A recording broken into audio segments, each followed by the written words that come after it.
अस्सलाम वालेकुम, Abiz from Pakistan property leaders, Bahria town Karachi. जी व्यूवर्स, कैसे हैं आप? उम्मीद करता हूं कि आप बखैर वफ़ियत होंगे। आज फिर एक दफ़ा हमने मदऊ किया है यहाँ पे राना अदनान साहब को, और आज हम कंपैरेटिवली जो प्रेसिडेंट्स हैं 125 गज़ के, 250 के या 500 के, इनका कंपैरिजन करेंगे कि किस प्रेसिडेंट में हमें अभी बाइंग करनी चाहिए, कहाँ पे सेलिंग कर देनी चाहिए, कहाँ से जूस निकल चुका है और कहाँ पे अभी बहुत सारा जूस बाकी है। ये बातें हम सब इनसे करेंगे। अस्सलाम वालेकुम। वालेकुम अस्सलाम। कैसे हैं जदान भाई? अल्हम्दुलिल्लाह। अच्छा दान भाई, 125 गज़ की तरफ पहले चलते हैं जी। कि एक बड़ा शोर था और अब तक चलता रहा है कि Ali block is the hot cake. ये बहुत एक अच्छा प्रेजेंट है और यहाँ पे बहुत सेलिंग बाइंग हुई है। तो आप मुझे बताइए कि इसके एक तो रेट्स जो हैं वो बड़े हाई हो गए हैं जी। मतलब अब 90 लाख या 1 करोड़ में 125 गज़ का आपको अच्छी लोकेशन पे प्लॉट्स वहाँ पे मिल रहे हैं। तो आप क्या समझते हैं कि अभी भी 125 गज़ में लेना है तो अली ब्लॉक को ही फोकस करना चाहिए, या उसके कंपैरेटिव आप किसको कहते हैं कि ये प्रेसिडेंट जो है उसको कंपेयर करना? अच्छा, इसमें आबिद भाई आपके सवाल में दो चीज़ें आ गई कि आज जब पोजेशन और यूटिलिटी पे हो चुका है तो 125 गज़ का प्लॉट 9 या 10 मिलियन तक चला गया जी। तो इसको मैं ये कहते हैं कैटेगरी 125 है, लेकिन वो जो एक्स्ट्रा लैंड वगैरह मिला के कोई 140, 160, 180 गज़ का प्लॉट भी मिल रहा है, और वो जो एक्स्ट्रा लैंड वाले प्लॉट हैं वही इतने ज़्यादा महंगे हैं। अदरवाइज मतलब इससे थोड़ा बहुत कम प्राइस में भी मिल जाएगा। इससे आगे चलते हैं कि आज अगर हॉट केक है अली ब्लॉक, या पहले भी रहा है, तो हमें 125 की इन्वेस्टमेंट या फर्दर चीज़ें अली ब्लॉक की तरफ ही मूव करना चाहिए। तो मेरा ये जवाब होगा, इन्वेस्टमेंट के लिए अली ब्लॉक में नहीं, आपको एंड यूज़र के तौर पे अगर जाना है, शिफ्ट होना है, तो अली ब्लॉक में चले जाएं। अदरवाइज़ आप मतलब अली ब्लॉक के parallel there are so many other option, जिस तरह प्रेसिंग 14 है, 15 है, 10 भी, 11 भी, 28, 27 और ये वाले प्रेसिंग है। तो ये हम लोग ऑल्टरनेट ऑप्शंस पे जा सकते हैं। तो ये मेरा ख्याल है नाज़रीन को हमें बताना चाहिए कि जो ऑल्टरनेट ऑप्शंस हैं उनको कंपैरिजन करें, और अली ब्लॉक को ही मेयार बना के बेशक कंपैरिजन कर लें। अली ब्लॉक आज अली ब्लॉक इसलिए कि वो हाइट पे है जी, पोजेसन जल्दी मिल गया था, और मेन जिना एवेन्यू से अच्छी अप्रोच है। तो और भी काफ़ी प्रेसिडेंट हैं जिनको जिना एवेन्यू से अप्रोच भी मिल रही है, पोजेसन भी मिल चुका है और हाइट पर भी हैं जी, बिल्कुल ठीक है। तो आपको इस तरह कंपैरिजन कर लेना चाहिए जी, बिल्कुल सही। अच्छा, अभी आपने कहा कि एक्स्ट्रा लैंड और कैटेगरी वगैरह, ये मैं आपसे थोड़ा सा डिटेल से जानना चाह रहा हूँ अगले क्वेश्चन की तरफ जाने से पहले कि कैटेगरी क्या है, वो थोड़ा सा यहाँ पे डिटेल हमें बता दें कि किस तरह की कैटेगरी पे करना पड़ती है। क्योंकि बहुत सारे जो क्लाइंट्स हैं वो ये समझते हैं कि मैंने 50 लाख का या 60 लाख का प्लॉट ले लिया, वो प्लॉट मेरा हो गया। जब उसका पोजेसन पे करता है, यूटिलिटी वगैरह, तो उसके बाद उसको भेजते हैं मेंटेनेंस ऑफिस के, आपका एक्स्ट्रा लैंड निकला है, इसके पैसे पे कर दें, इसके साथ 125 गज़ का प्लॉट है और आपका 100 गज़ तो आपका एक्स्ट्रा लैंड है। तो वो उस वक्त परेशान होता है। तो किन चीज़ों का ख्याल रखना चाहिए और किस तरह से सेलिंग बाइंग करनी चाहिए? मेरे मतलब इसमें आबिद भाई आपके सवाल से जो मैं समझ पाया हूँ वो ये है कि आने वाले टाइम में, या अभी से शायद ये बात हो रही है मार्केट में, आज शायद इनिशियल स्टेज पे हो रही है, आइंदा मार्केट में ये रवायत बन जाएगी। लोग ये पूछा करेंगे कि 125 गज़ का प्लॉट नहीं, आप अपने प्लॉट का साइज़ एग्जैक्ट बताएं। तो वो बताया जाएगा कि 180 गज़ का प्लॉट है और ये यहाँ पे हम लोग 8 मिलियन में या 10 मिलियन में सेल के लिए लेते हैं। अब उसकी वजह क्या होगी? अब वो उसकी वजह यही वाले कैटेगरी चार्जेस और extra land charges. For example category होती है बहरिया टाउन में, प्लॉट्स में या विलाज में ये प्रैक्टिस की जाती है। कैटेगरी से मुराद है पार्क फेस, मेन बुलेवार्ड, यानी जो ये जो बड़ी रोड्स होती हैं, आम 40 या 50 फीट की सड़क है, अगर 60 की, 80 की या 120 की सड़क होगी तो उसके लिए मेन बुलेवार्ड चार्जेस लिए जाएंगे। अच्छा, इसके अलावा कॉर्नर के डबल सड़क लगती है, उसके भी चार्जेस लिए जाते हैं। ज़रा ज़्यादा नंबर ऑफ़ विंडोज़ या ज़्यादा अच्छा खूबसूरत घर बनता है तो उसके लिए वो 10% ऑफ द बुकिंग प्राइस, यानी 10% आज की प्राइस के मुताबिक नहीं देना, 10% जिस प्राइस पे वो बुक किया गया था, वो प्लॉट 125 गज़ का है, 250 गज़ का है, 500 का है, 1000 का है, कोई भी साइज़ है, और विला में भी कोई भी अगर साइज़ है तो उसके अकॉर्डिंगली। इसके बाद आती है एक्स्ट्रा लैंड। एक्स्ट्रा लैंड ज़्यादातर वैसे होती है प्लॉट्स में, लेकिन अभी हमने देखा है कि हमें विलाज में और अपार्टमेंट में भी देनी पड़ी। फॉर एग्जांपल, अब प्लॉट की बात करता हूँ सबसे पहले। अगर 125 गज़ का प्लॉट है तो हमें जो एक्स्ट्रा लैंड मिलती है, वो एक मिसाल है 40 या 50 गज़ एक्स्ट्रा लैंड मिल गई, तो वो कुल मिला के आपका 125 का प्लॉट आपका 175, 180, 190 गज़ पे चला गया। एक तो वो हर एक गज़ का, आज से पहले आप 10,000 रुपये फ़ी गज़ पे कर रहे थे, बहरिया टाउन जो एक्स्ट्रा लैंड लेता है, लेकिन अभी वो रेट भी शायद चेंज करेंगे या कर चुके हैं, ये मुझे एग्जैक्टली नहीं पता। आप बल्कि ये पता करके नेक्स्ट वीडियो ये नाज़रीन से शेयर करें। अच्छा, उसके अलावा जो यूटिलिटी चार्जेस, पोजेसन चार्जेस, वो तो सबके लिए एक जैसे हैं, वो तो हर कैटेगरी पे एक जैसे ही आएंगे। अच्छा, वो चीज़ें पे कर दी, फिर आपने ट्रांसफ़र फ़ी दी, टैक्स दिया, तो प्लॉट आपके नाम पे हो गया ट्रांसफ़र। अब इसके अंदर जो एडिशनल या हिडन चीज़ें थी वो कैटेगरी के चार्जेस थे, जिसमें 3 चीज़ें आती हैं। अगर आपकी यानी प्रॉपर्टी पे तीनों चीज़ें अप्लाई हो रही हैं तो यू आर गोइंग टू पे 30% of booking price as per the situation या जिस भी प्रॉपर्टी को आपने करवाया था। अगर कॉर्नर भी है आपका प्लॉट, पार्क फेस भी है और सड़क भी बड़ी है, तो आप तीनों चीज़ें पे कर रहे हैं। सही, ठीक है, तो तीनों चीज़ों को मिला के कुल मिला के अच्छे खासे पैसे बन जाते हैं। अच्छा, कुछ जगह पे वैसे ऐसा हुआ है, प्रैक्टिस हुई है कि अगर तीनों कैटेगरीज है ना आपकी, तो बहरिया आपसे 2 चार्ज करता है और अच्छा, एक को उसमें वेव फिर ये होता है, उसमें एक का एग्जेम्प्ट कर देता है या वेव ऑफ कर देता है, लेकिन वो मेरा ख्याल है कि बड़े यूनिक केसेस में कभी रिक्वेस्ट की है किसी ने या कोई ऐसी अप्रूवल ले लिया है या मतलब उसने जिद की है कि मैं इतने ज़्यादा ये किस तरह से करूँ या मैं बियर नहीं कर पा रहा, क्योंकि बहरिया टाउन में बुकिंग करते वक्त या ये वाली चीज़ें या ये चीज़ें मार्केट की होंगी, लेकिन इतनी ज़्यादा वाज़ेह ये चीज़ें नहीं थी। ठीक है, सही। तो ये चीज़ें इस तरह से, तो लिहाजा ये विलास में भी है और अपार्टमेंट भी जो 950 स्क्वायर फीट के बिके हुए हैं। आज हम देखते हैं कई अपार्टमेंट 50 या 60 स्क्वायर फीट ज़मीन उसकी ज़्यादा निकलती है, तो उसमें नंबर ऑफ बेडरूम का साइज़, ये चीज़ें भी बढ़ जाती हैं। अच्छा, एक और इसके रिलेटेड क्वेश्चन मेरा कि एक्स्ट्रा लैंड आपकी निकले 50 गज़, 125 गज़ का आपका प्लॉट है, 175 हो गया वो, और आपका जो एलिवेशन है वो आप उसमें कितना कवर्ड एरिया कर सकते हैं? जो 125 गज़ पे रूल है वही, या उसको आपका एलिवेशन बढ़ सकता है? देखिए, एलिवेशन रहेगा सेम नेचर सेम स्टाइल का, लेकिन उसको आप एक्सटेंड कर लेंगे। सही। और फिर फॉर एग्जांपल एक्स्ट्रा लैंड मिल रही है तो एक्स्ट्रा लैंड को आप कंस्ट्रक्ट करेंगे। अच्छा, ये एक बहुत बड़ा सवाल है। जी। हमारे कई कस्टमर ये पूछते हैं, नाज़रीन का ये कंसर्न होगा कि एक्स्ट्रा लैंड के ऊपर कंस्ट्रक्शन करने की परमिशन होती है या नहीं होती। तो अब कंस्ट्रक्शन करने की परमिशन होती है, और फॉर एग्जांपल अगर जिस तरह मैं कह रहा हूँ कि प्लॉट का साइज़ बढ़ गया, तो उसमें आप ये बेडरूम का साइज़ बढ़ा लें, नंबर ऑफ बेडरूम बढ़ा लें, आप किचन का, वॉशरूम का साइज़, अपने ड्राइंग रूम का साइज़ बढ़ा लें, तो उस एरिया को आपने बिल्ट प्रॉपर्टी यानी बिल्ट एरिया में कवर करना। सही। तो ये एक खुशाइन बात है जब प्लॉट से ये चीज़ें लेने जा रहे हैं। जी, बहुत शुक्रिया जी, बहुत डिटेल के साथ आपने बताया। और अब हम चलते हैं नेक्स्ट जो जिसके लिए हम वीडियो बना रहे हैं कि 250 गज़ का जिस तरह अली ब्लॉक है वैसे ही प्रेसिडेंट 1 है।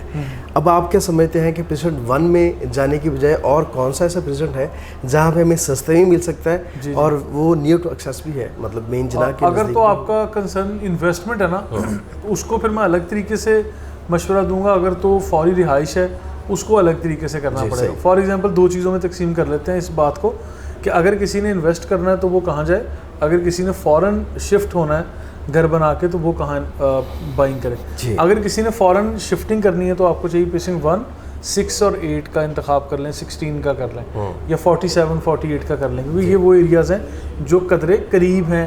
इसके सराउंडिंग में आपको यानी प्रीसिंक्ट 10 की गैलरी मिलती है, आपको मसाजिद आबाद मिल रही हैं, अली ब्लॉक में पार्क्स मिल रहे हैं, आपको सेफ्टी सिक्योरिटी यानी जिना एवेन्यू से एक्सेस भी और इतना ज़्यादा डिस्टेंस भी नहीं।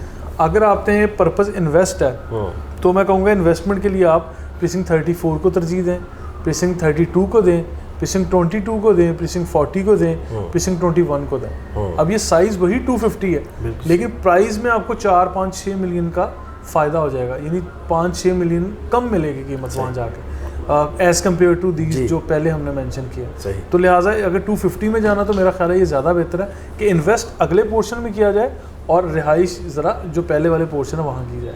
बिल्कुल सही। अच्छा, इसी तरह अगर हम 500 गज़ की बात करें तो मेरी नज़र से बहुत दफ़ा गुजरा और मैं इसको डिस्कस भी करता हूँ कि 27A जो है ये बिल्कुल मेन जना के ऊपर है, लेकिन वहाँ पे ट्रेडिंग बहुत कम हो रही है या शायद लोगों की तवज्जो बहुत कम है उस तरफ ना।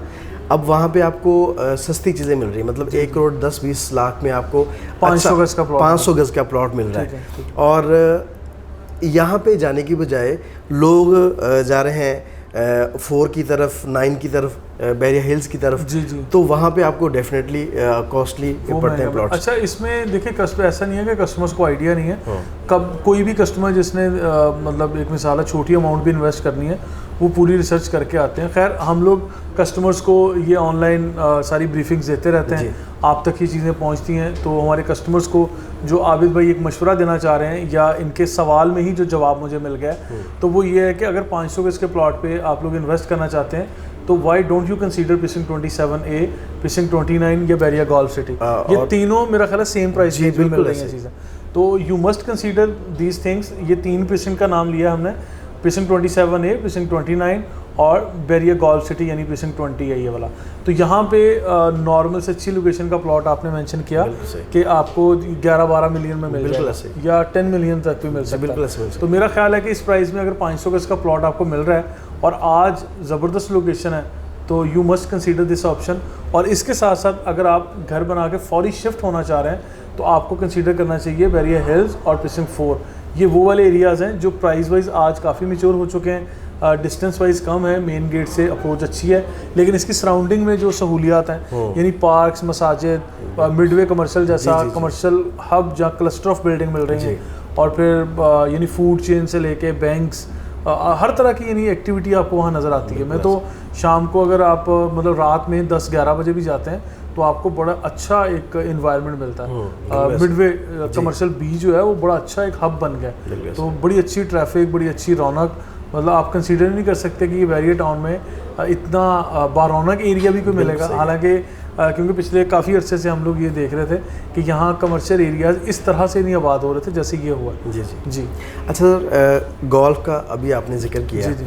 तो गोल्फ मेरे ख्याल में जिस तरह कहते हैं ना कि कराची में बहरिया टाउन एक अलग से सिटी है जी, वैसे ही बहरिया टाउन में गोल्फ एक अलग से सिटी है मुझे लगता है। गेटेड कम्युनिटी है और फिर मतलब gated community within Bahria town. जी जी बिल्कुल। तो यही मैं हमेशा कहता हूँ कि वो अच्छा भी और लश ग्रीन। हाँ। फिर जो आर्टिफिशियल लेक्स हैं, मतलब जिस तरह से उसको मेंटेन रखा गया या रखा जाएगा, और फिर गोल्फ कोर्स का वहाँ होना और गोल्फ सिटी का एक यूनिक आइडिया के साथ आना, मतलब ये गोल्फ सिटी का खैर एक अलग चैप्टर बनता है। जी जी। अभी इसमें मैं कितनी चीज़ें तरीके मैं वही कह रहा हूँ कि एक बहुत इस पे बड़ी ज़बरदस्त चीज़ है जी। इस पे मतलब जो लोग इसमें ना बहुत कम लोगों की तादाद इस कॉन्सेप्ट को समझ पाएगी जो हम लोग कन्वे कर रहे हैं जी जी। और वही चंद लोग होंगे जो यहाँ बाइंग के ख्वाहिशमंद भी होंगे, ठीक है। अदरवाइज एक टाइम आएगा जब बहरिया गोल्फ सिटी में आपको 500 गज का प्लॉट नायाब हो जाएगा, नहीं मिलेगा। और 1000 गज का तो खैर अभी से कम तादाद में, 2000 गज के तो वैसे ही गिने चुने बिल्कुल ऐसे, ठीक है। और 1000 गज के भी इसके अंदर जो प्लॉट हैं वो मेरा ख्याल है कि 40 या 45 मिलियन तक चले गए, बिल्कुल ऐसे, ठीक है। इसमें कीमतें अच्छी खासी इंक्रीज़ कर गई। तो बहरहाल ये चीज़ें साथ साथ हम डिस्कस करते रहेंगे, हम मज़ीद अगले सवालात की तरफ बढ़ते हैं। 1000 गज में आप क्या सजेस्ट करते हैं कि रहने के लिए और इन्वेस्टमेंट के लिए कौन सा परसेंट? देखिए प्रीसिंक्ट 38 मुझे बहुत पसंद है ठीक है, बहुत अच्छा। वो इन्वेस्टमेंट के लिए भी लिया जाए और जैसे ही वो चीज़ें मैच्योर हों तो वहाँ घर भी बनाया जाए, बिल्कुल ऐसे। अच्छा, और भी जगह होंगी। बैरिया टाउन ने अपनी मार्केटिंग में एडवर्टाइज़ किया हुआ है कि फॉर एग्जांपल जो ताज महल बनाया जाएगा, प्रीसिंक्ट 57 और 58 वाला जो जगह थी, 56 वाली जगह थी, कि उसकी सराउंडिंग में 1000 गज के रिहायशी प्लॉट थे। बैरिया पैराडाइज का ये हिस्सा है, ये 17 मिलियन में मेरा ख्याल है कि ये लॉन्च किया गया था इंस्टॉलमेंट पे। खैर वो भी बड़ी अच्छी जगह होगी और आज भी हमने एक विज़िट प्लान किया हुआ, क्योंकि मैंने लास्ट विज़िट किया था तो प्रीसिंक्ट 56, 57 और 58 के कुछ एरिया पे डेवलपमेंट चल रही है। और वहाँ पे ये भी सुना था मैंने किसी से कि एक जगह एलोकेट कर दी है जहाँ पे इन्होंने वो ताजमहल की तमीर शुरू करनी है। अच्छा, तो आबिद भाई आपको उस जगह पे लाजमी जाना चाहिए इंशाल्लाह। जहाँ ताजमहल की बात हो और आबिद जाना चाहे, बिल्कुल होना चाहिए आपको लाजमी जाना चाहिए। इस जगह को दिखाएं, हमारे नाज़रीन को शेयर करें जी, बिल्कुल, ठीक है। अब इसके साथ साथ जो वापस आते हैं अपने पॉइंट की तरफ, प्रीसिंक्ट 7 और प्रीसिंक्ट 17 में 1000 गज के चंद एक प्लॉट आपको इस टाइम रीसेल पे मिलेंगे, लेकिन यहाँ पे कीमतें अच्छी खासी ग्रो कर चुकी, बिल्कुल ऐसे, ठीक है। और इसके मुकाबले में मैंने जहाँ 37 का जिक्र शायद नहीं किया अभी, 36 का जिक्र नहीं किया, ये भी 1000 गज के प्लॉट के मामले में यानी अच्छे कंसीडर हो रहे हैं इस वक्त। जितना डिस्टेंस वाइज थोड़ी चीज़ आगे, लेकिन अगर वहाँ पे प्रॉपर्टी के रेट्स आपको कम मिलते हैं, आप जस्ट रेट्स को देखें और लोकेशन को देखें, आपको बाइंग कर लेनी चाहिए। एक चीज़ और भी अदा में भी यहाँ पे ऐड करता चलूँगा कि बहरिया टाउन में मेरे ख्याल है कि डिस्टेंस मैटर नहीं करता। अच्छा, वाकई नहीं करता, लेकिन लोग बहुत क्वेश्चन करते हैं इस पर। मेरा ख्याल है कि वो लोग करते हैं जो ऑनलाइन सोशल मीडिया पे बैठ के जस्ट रिसर्च कर रहे हैं, जी जी प्रैक्टिकली चीज़ों को आके नहीं देखते, बिल्कुल ऐसे वो महसूस नहीं होते। हालांकि मतलब मेरा ख्याल है कि जितना बैरिया की इन रोड्स पे हम ट्रैवल करते रहते हैं और इन्जॉय करते हैं यहाँ पे, तो ये चीज़ें आप अपने ऊपर अगर इम्पोज करके या किसी बोरियत वाली पोजीशन में जाके करेंगे तो यहाँ पे तो मेरा ख्याल है ड्राइव वैसे ही आपको बड़ी अच्छी लग रही है। बिल्कुल सही है, ठीक है। तो वो चीज़ें पॉजिटिव हैं, सिग्नल फ्री ट्रैफिक है और कहीं कोई ऐसे ब्रेकर्स या ऐसी चीज़ें नहीं है। अगर जनाब एवेन्यू के ऊपर आप थ्रू आउट ट्रैवल कर रहे हैं तो यहाँ से लेके आप स्पोर्ट सिटी को भी क्रॉस कर जाएं तो आपका कोई ऐसा मतलब हर्डल्स या कुछ जिन लोगों ने विज़िट नहीं किया, मतलब ये मेन जना जो एवेन्यू है उसके एक साइड पे 5 ट्रैक हैं। जी जी। तो मेरा नहीं ख्याल कि किसी भी मोटरवे भी 5 ट्रैक होंगे और पूरे मुल्क में मैं कहता हूँ सबसे चौड़ी सड़क यही है। हाँ हाँ जी। तो मोटरवेज भी वाकई आप ठीक कह रहे हैं, जो लाहौर से इस्लामाबाद वाला उसके ऊपर भी ये ट्रैक नहीं है इतने, मतलब 2 या 3 ट्रैक पर मुश्तमिल है वो। और जो फिर अभी ये कराची मोटरवे जो बनी है सक्खर वाली, तो उसके ऊपर भी इस तरह से हम ट्रैवल करते हैं, हमें आइडिया, बाकी जो हमारे नाज़रीन हैं उनको भी आइडिया होगा। मतलब 2, 3 या 4 ट्रैक भी शायद वो साइड वाली को मिला के हम 4 ट्रैक गिन सकते हैं, अदरवाइज 3 ट्रैक का। और इसके ऊपर 4 ट्रैक्स तो 4 आप कह रहे हैं 5 ट्रैक्स, अब छठा ट्रैक जो है वो बाइक वाला वो अलग से। और फिर रोड के दूसरी तरफ भी इतने ही अच्छा। फिर जो सर्विस लेन दी गई है मेन जना एवेन्यू के ऊपर, सर्विस लेन पे 4 गाड़ियों का आने जाने का रास्ता वो भी है। और फिर उसी के ऊपर आगे पार्किंग और पार्किंग प्लाजाज और फिर ये कमर्शियल बिल्डिंग जिसमें ये हमारा ऑफिस है। जी ठीक है। तो ये बड़ा अच्छा मेरा ख्याल है पॉजिटिव एस्पेक्ट है अगर इस चीज़ को देखा जाए। खैर बैरिया टाउन ने तोहफे तो दिए हैं, अभी भी ये चीज़ें तो आप मानेंगे कि बैरिया टाउन ने यूनिक चीज़ें तो आपको ऑफ़र की हैं। तो वही बात जो हमने गुज़िश्ता दिनों में भी मेंशन की थी अपनी वीडियो में कि आप कोई एक घर या एक यूनिट नहीं ले रहे हैं, आप लाइफस्टाइल ले रहे हैं, तो लाइफस्टाइल में ये चीज़ें मैटर करती हैं। बिल्कुल सही। ठीक है। तो मेरा ख्याल है कि यही नाज़रीन से हम शेयर करना चाह रहे हैं। बहुत शुक्रिया अदनान भाई, आपने बहुत डिटेल के साथ बहुत सी चीज़ें हमें बताई और हमारे जो व्यूवर्स हैं, जो हमारे नाज़रीन हैं, उन्होंने डेफिनेटली इन बहुत चीज़ें पिक की होंगी। और मेरा एक सजेशन है, जितने भी लोग हमें देखते हैं, हमें सुनते हैं या उन पर अमल करते हैं, कि एक दफ़ा आप बहरिया टाउन को विज़िट ज़रूर करें। आपके जितने भी कॉन्सेप्ट हैं वो क्लियर होंगे और आपके जितने भी ख़दशात हैं वो इंशाल्लाह दूर होंगे। क्योंकि जितनी हम यहाँ पे बैठ के बातें करते हैं, ये ऐसा ही लगता है जैसे ख्वाब हो या किसी ने नहीं देखा हो। बहुत सी चीज़ें ऐसी हैं जो हमने पहली बार यहाँ पे बहरिया टाउन में देखी। तो बहरिया टाउन हर तरह से फैसिलिटेट करता है यहाँ पे रहने वाले लोगों को जो यहाँ पे इन्वेस्ट कर रहे हैं। ये मेरा ये ओपिनियन है कि कभी भी ऐसा नहीं हो सकता कि बहरिया टाउन आने वाले दिनों में और ज़्यादा ग्रो नहीं करेगा। इंशाल्लाह यहाँ पे और भी बहुत सी चीज़ें आएंगी और बहुत मुनफरिद चीज़ें आएंगी पूरे पाकिस्तान से, बल्कि इस खित्ते में इन्होंने सबसे ज़्यादा अच्छा डिलीवर करने की कोशिश की है और मज़े की बात यह है कि उसमें ये कामयाब भी हो रहे हैं। तो जी अल्हम्दुलिल्लाह। और जी व्यूअर्स, अगर आप कोई भी चीज़ पूछना चाहते हैं, कोई भी आपकी क्वेरीज़ हैं, तो स्क्रीन पे दिए गए नंबर्स पर रब्ता कर सकते हैं। मुझे दीजिए इजाज़त। अल्लाह हाफिज़।